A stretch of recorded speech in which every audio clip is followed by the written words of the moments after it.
A mass of 10 kg is suspended vertically by a rope from a roof. When the horizontal force is applied on the mass, the rope deviates to an angle 45 degree at the root point. The suspended mass is at equilibrium. Equilibrium. The magnitude of the force applied is. இப்போ ரூப்ல இருந்து ஒரு mass suspend ஆயிட்டு இருக்கு.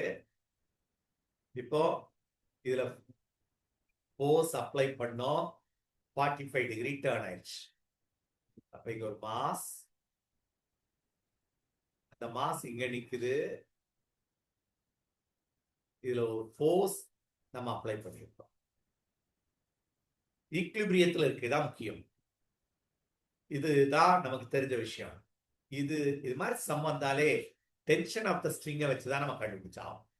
D இப்ப டீய ரெண்டு, இது 45 டிகிரின்னு சொல்லிட்டாங்க, 45 டிகிரி. அப்ப இந்த டீய ரெண்டு காம்பனண்டா பிரிச்சு, ஒன்னு இந்த ஆங்கிள், இன்னொன்னு இந்த angle. It is clear. This is called, இதுவும் 45 டிகிரி தான். corresponding angles.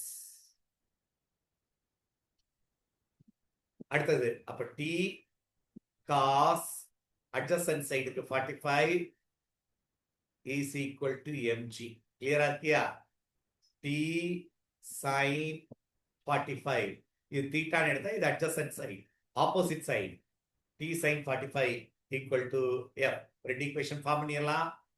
t sin 45 equal to f.